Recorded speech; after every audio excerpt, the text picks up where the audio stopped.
minus 25. A little bit of movement. Let it run for a minute there.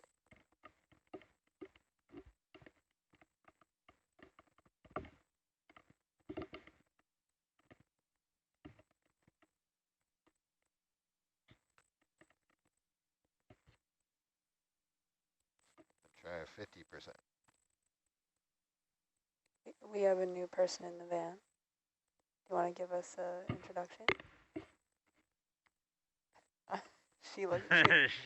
She turned around, and I'm like looking right at her, and she's like, "Not me." You want to say something? Introduce yourself on SPL for the many or few viewers we have on Nautilus Live. Yeah, really, at 1 o'clock in the morning. It's possible. It's a global, got a global following. Yeah, fair enough. Crank it up to 75. And you know, blue water is thrilling, so. And now she looks at the screen. Yeah, wide-eyed. I don't know what to say. I'm here.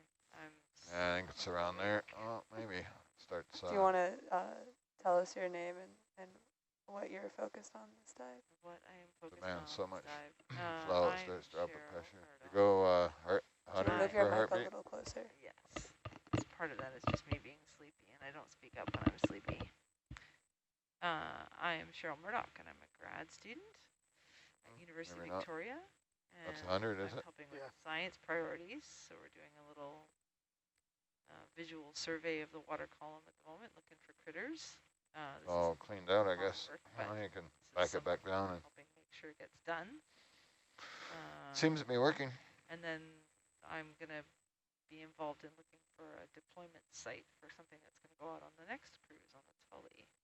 Be our first objective when we get to the bottom.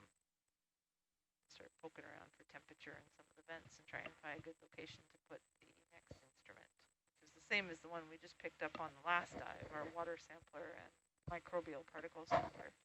You're going to switch back to the wing camera if you want. I can't think of anything more exciting to say than that. Great. It's 1 o'clock in the morning.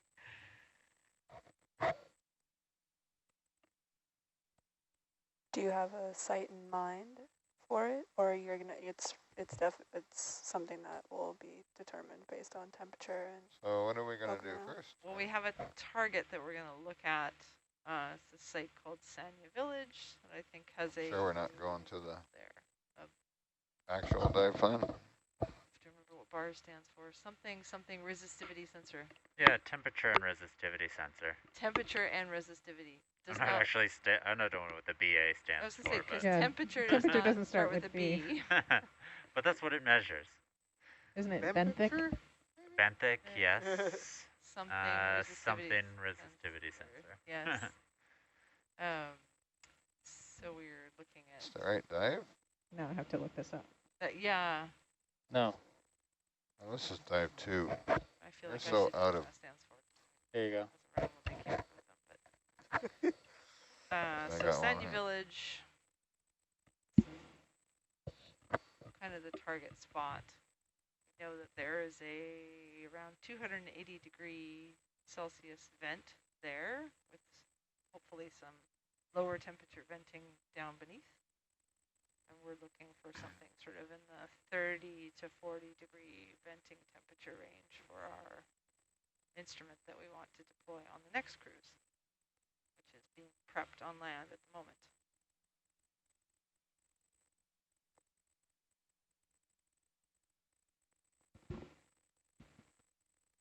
Yeah, benthic and resistivity sensor. So the A is just for the and.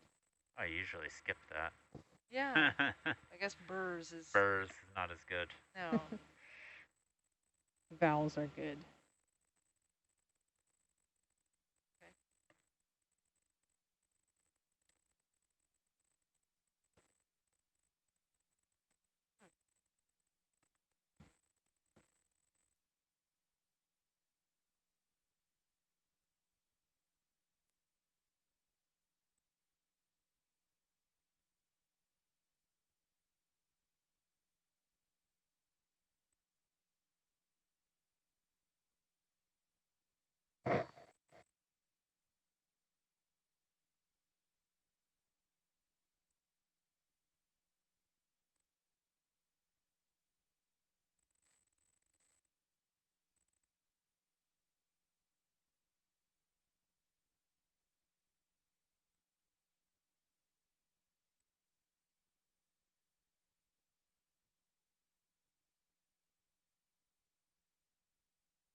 Somebody's got a hot mic back there.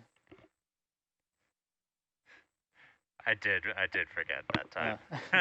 Usually I do. No worries.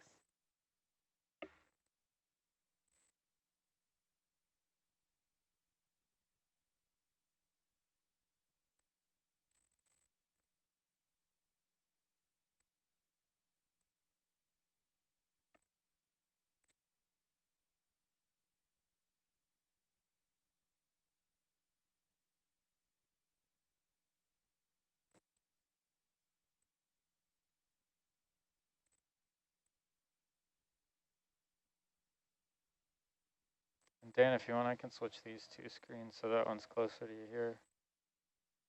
Oh yeah, If that helps you. that'll make your life difficult, won't it? No. Let's switch them. But you won't be able to see this one as easy. Maybe that's okay. No, I'm kind of digging this setup here. Yeah, you want me to flip it? I have no excuse not to know where I am. I have a screen on each side of me.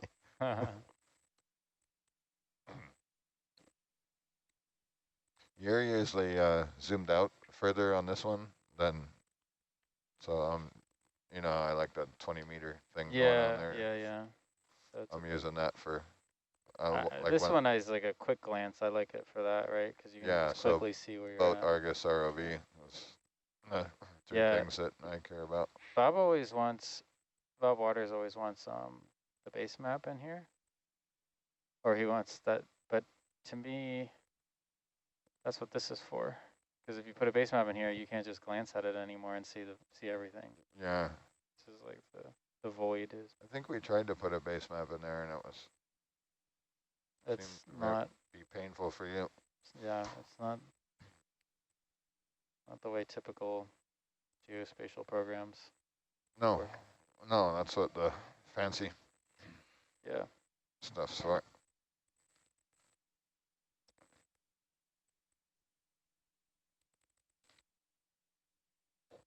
Yeah, 50 or 20, but I use it to, and I also look at the heading and all that. You can see the orientation and either way works for me. yeah. But I look at the smear, and then I also I use the snail trails. Right, yeah, and I'll have snail trails up in here, but it's just everything's really finely resolved. This is like at least a bit bigger and bigger to see. This starts to get real messy.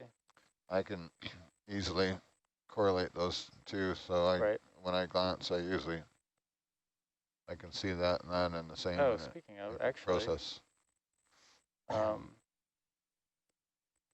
have to load these targets in here. And then I'll change that from yellow. Yeah, that's helpful. There you go. And turn that one off. There. So we're going here first. Number 10, isn't it? Yeah.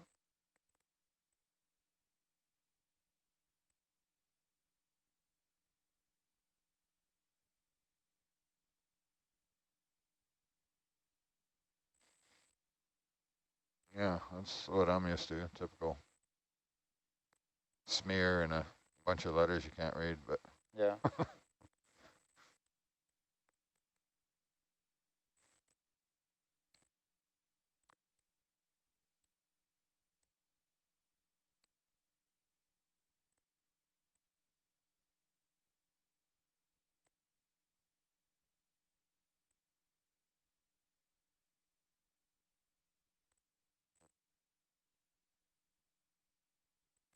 it would be kind of cool to do if you were going to do some of this information. You could just do like a circle for the structures.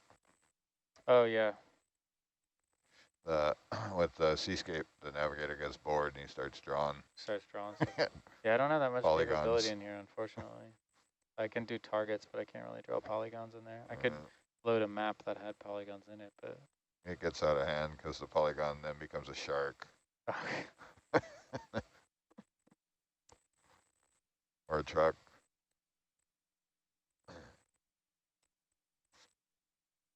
Or something that's going to, in theory, attack the ROV on the screen. Yeah. Hammer, I've seen, big hammer. With this Pac-Man, that would be nice. Yeah, I still remember when you drew, we were on that survey, side scan survey search for the Samoan Clipper this past year. Oh yeah. And So it was a lot of drawing something. long nights. And you drew, figured out how to draw on the sonar, on the meso scanner, and you just drew a plane. And the next watch came in and you were like, look guys, we found it.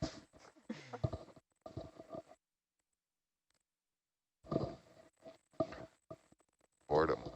Long, boring dives. Yeah, that one was one that would have been, you know, kind of tedious, and then very exciting all at once. But we did not locate the Samoan Clipper. But hopefully we will go back and try in another area. It's out there somewhere. There are Yeah, it would be nice to. many planes out there. We need a Yeah, at least two. found. AUV on board. Chuck it over and let it go. Yeah. Do its thing. You don't like taking Argus for a walk for many hours? Yeah. What's that? I said you don't like taking Argus for a walk for many hours? Oh, Such a exciting. right up there watching paint dry.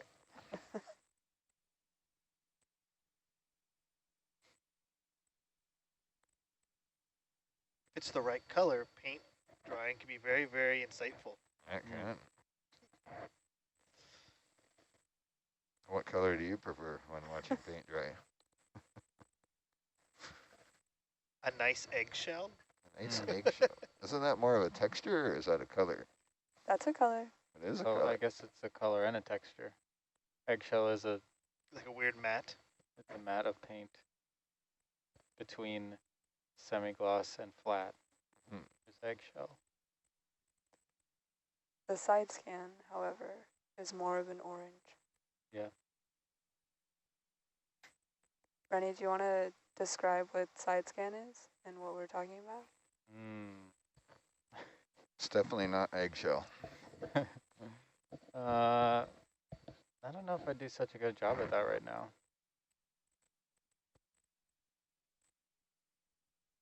Let me plan out how I would want to say.